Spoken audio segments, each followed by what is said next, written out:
I'm Sharon. My world was simple, revolving around my 9-year-old daughter, Lily, my husband, Marco, and my part-time job. Working part-time was not a choice, but a necessity because Lily fell sick often, so someone had to be there for her. Marco was committed to his job and worked hard, ensuring our financial stability. "Mom, can I have some juice?" Lily's tiny voice was always filled with curiosity and innocence. "Sure, sweetie. Here you go," I replied, handing her a glass with a loving smile. Marco and I barely had time for each other. Our conversations were mostly filled with routine check-ins and updates about Lily. "How was Lily today?" he would ask every evening, his voice heavy with concern and fatigue. "She's fine.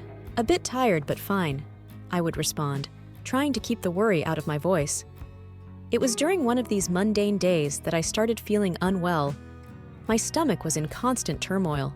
Soon, I was admitted to the hospital, leaving Lily under Marco's care. Work was something I had to leave behind, and it was a challenge to juggle everything. "Marco, please make sure Lily has her meals on time and don't forget her medication," I reminded him every day, pain evident in my eyes. "I will, Sharon.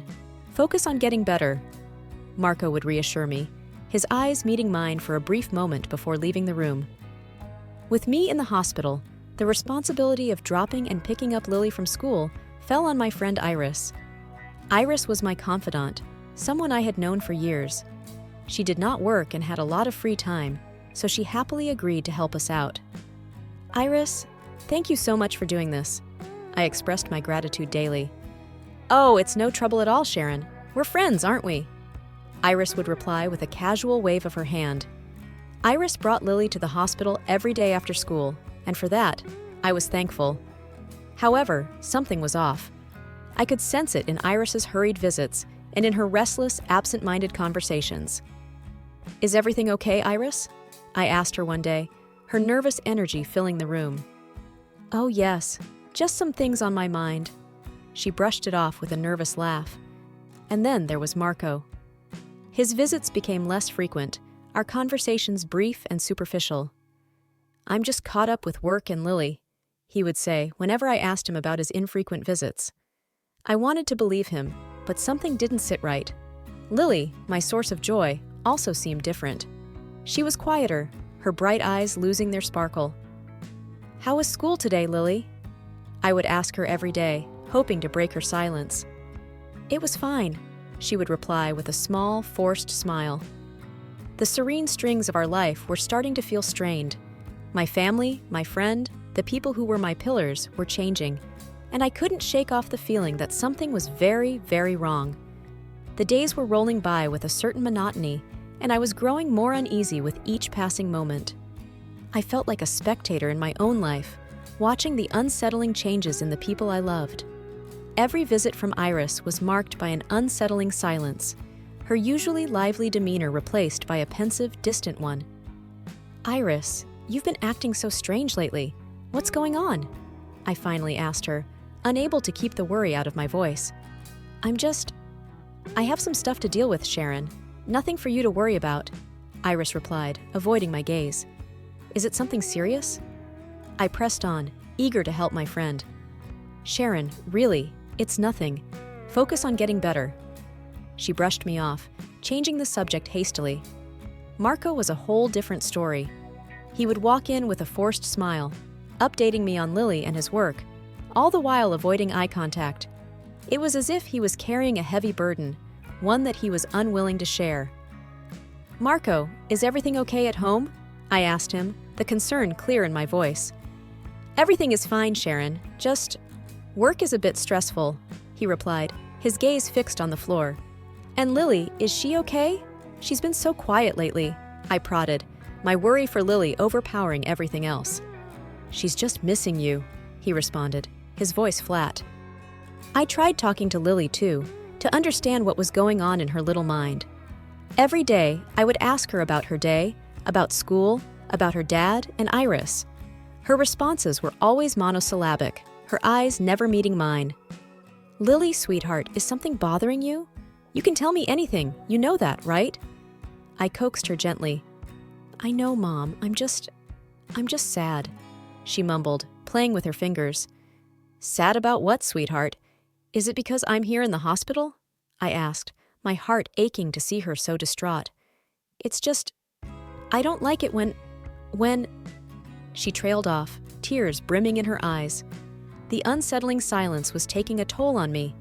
I felt helpless, confined to the hospital bed, unable to comfort my daughter, unable to help my friend, unable to confront my husband. One day, after another visit filled with silent glances and whispered secrets, I decided to question Lily a bit more. It was clear that something was bothering her, something more than just my hospitalization. Lily, you know you can tell me anything, right? I gently nudged as I held her little hands in mine.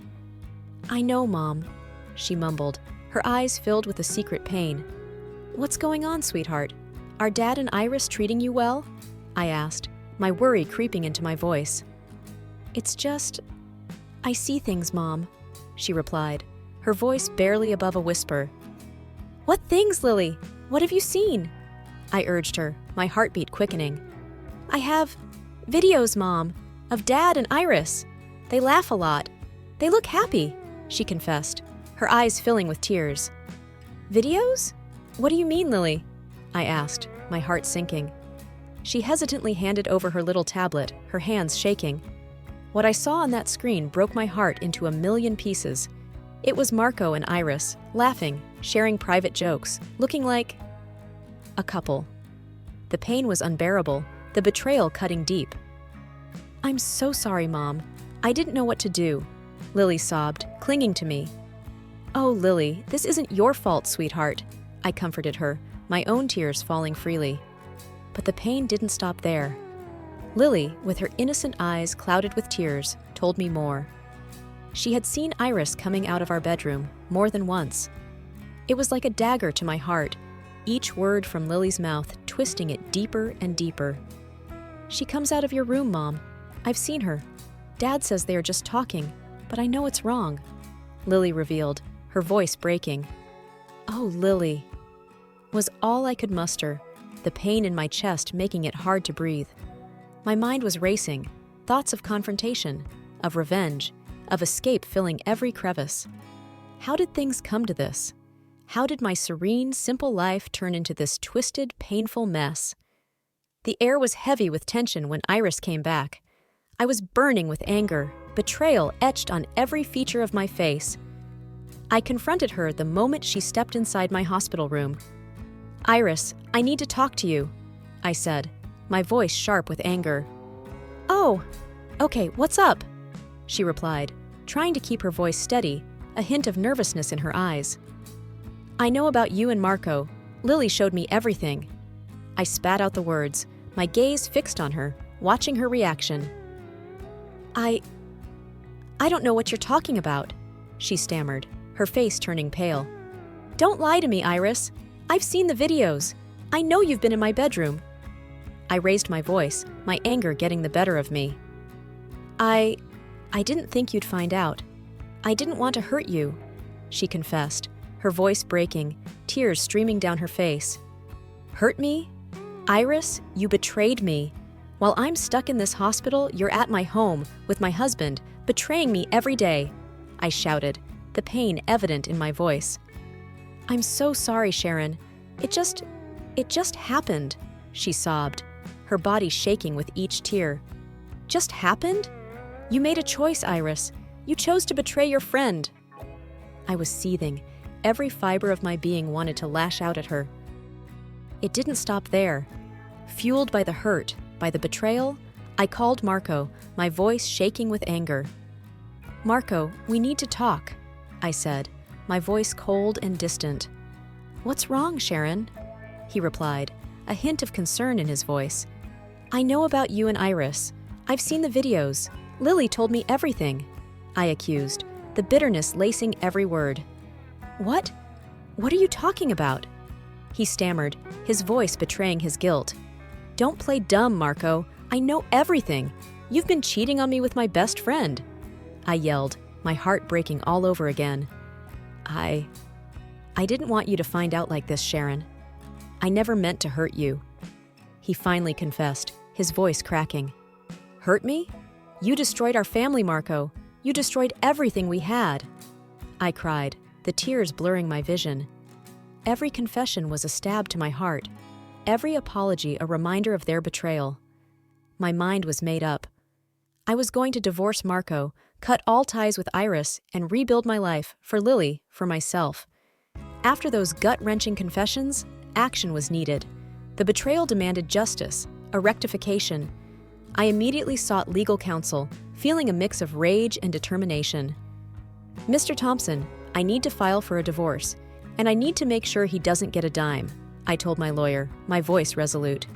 Sharon, I understand this is a difficult time for you.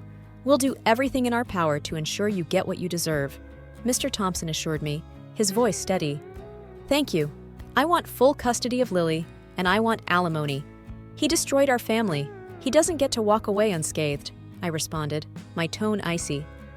And what about property division? Mr. Thompson inquired, going over the legalities. I want my fair share. He can keep the rest. I just need enough to start over with Lily, I said, my mind clear on what needed to be done. The days that followed were a blur of legal battles, arguments, and tears. Marco, at times repentant, at times furious, battled every claim, every demand. But the evidence was clear, the betrayal documented for the world to see. I can't believe you're doing this, Sharon! I said I was sorry! Marco shouted during one of our confrontations. Sorry? Marco, you destroyed us! Sorry doesn't fix that! I retorted, my voice laced with pain and anger. And you? You're just going to take everything? Leave me with nothing? He accused, his face red with anger. You should have thought about that before you betrayed me with my best friend. I snapped back, refusing to back down. Eventually, the divorce was finalized. The property was divided, and I got full custody of Lily, along with alimony. It was a bitter victory, one that came with a hefty price. Iris and Marco got married not long after, starting their life on the ruins of mine. But their life was far from the idyllic start they imagined. Their relationship was tainted by constant fights, the trust non-existent. One day, I received a call that Marco had been arrested for domestic violence.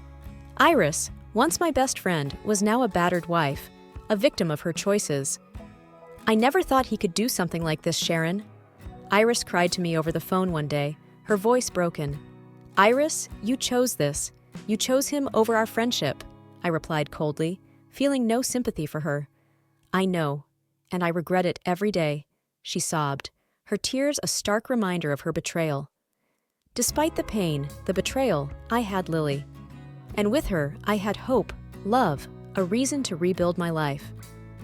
They say that after the storm comes the rainbow, and Lily was my rainbow, my beacon of hope in the darkest of times.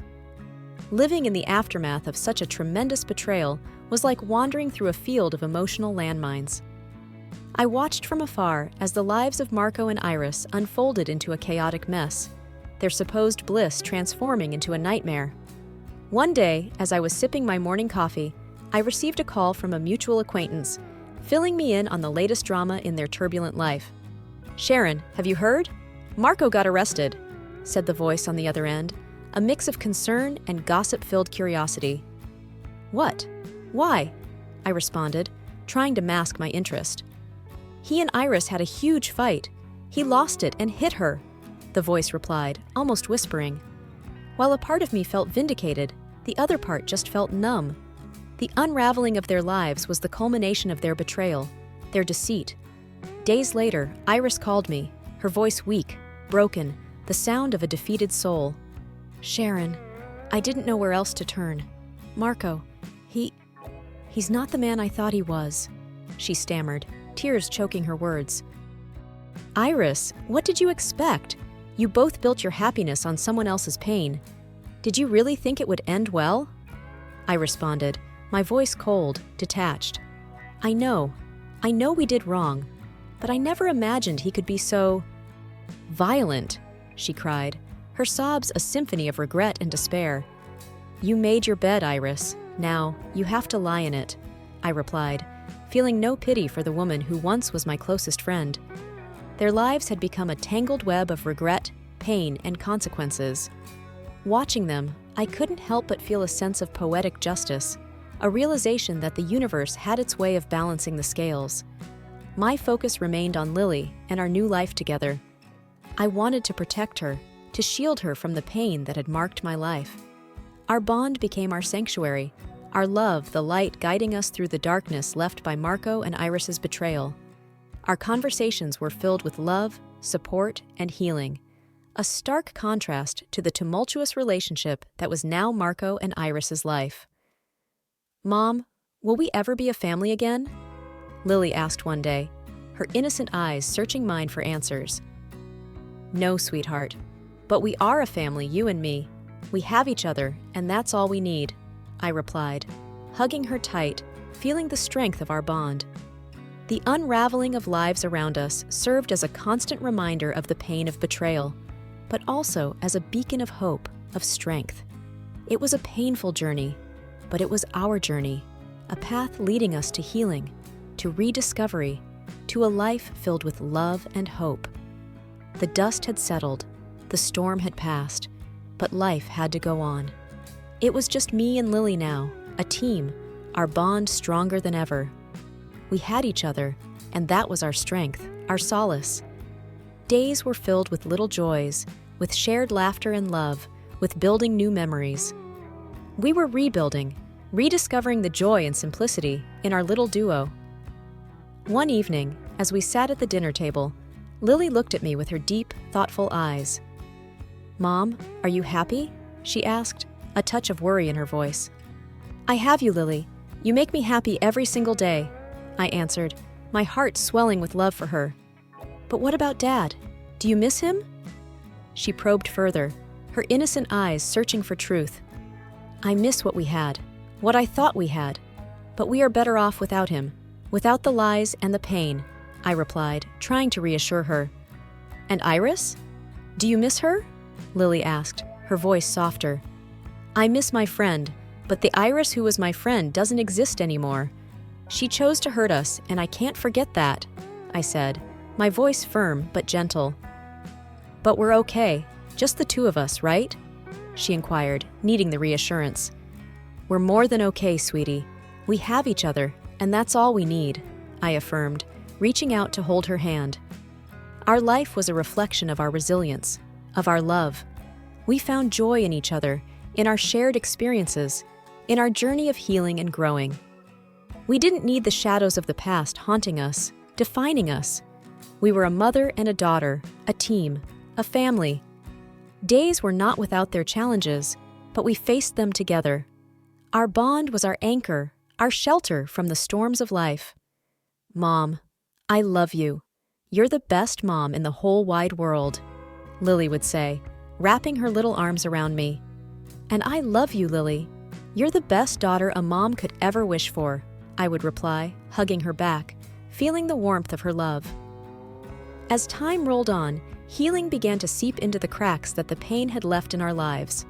It was a gradual process, like the slow blooming of a flower after the storm.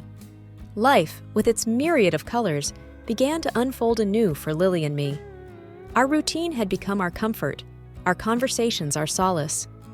We didn't look back, but forward to new days, to fresh starts. We were a little family, filled with love, with shared smiles and shared tears.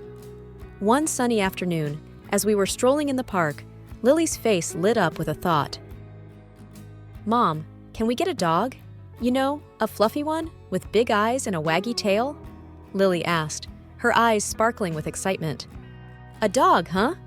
Are you ready for the responsibility, Lily? A dog needs a lot of love and care," I said, smiling at her enthusiasm. "I promise, Mom, I will feed him and walk him and love him every single day," Lily pleaded, her eyes wide with hope. "I think we can consider it. We could use some more love in our lives," I conceded, her joy infectious. Our journey was a constant evolution, a story of rediscovering happiness, of learning to love life again. We embraced the change, the chance to write a new chapter in our lives, one filled with hope and happiness. Our shared experiences had shaped us, had molded us into stronger, more resilient individuals. We had learned the value of truth, of love, of trust. "Mom, I think we should name him Buddy. What do you think?" Lily suggested, her mind already painting a picture of our future furry friend. I think Buddy sounds like a wonderful name. He will be our little companion, our little buddy, I agreed, imagining the joy a new friend would bring to our lives. It was a new beginning, a chance to rebuild, to create new memories, to find joy in the little things. We had each other, and that was our greatest strength, our greatest treasure. Our story was not one of loss, but of gain, not one of pain, but of healing. We had found redemption in each other, in our love. We were ready for the future, for the new adventures it would bring, for the new lessons it would teach. As we walked hand in hand, the sun setting in the horizon, painting the sky with shades of orange and pink, I felt a sense of peace, a sense of completion. Mom, I'm glad it's just you and me. We're happy, aren't we? Lily asked, squeezing my hand. Yes, sweetie, we are. We have each other, and that's all the happiness we need, I replied, squeezing her hand back. It was a journey of redemption, of new beginnings, a journey of a mother and a daughter finding their way back to happiness, back to love. The past was behind us, the future ahead, bright and promising, like the dawn of a new day.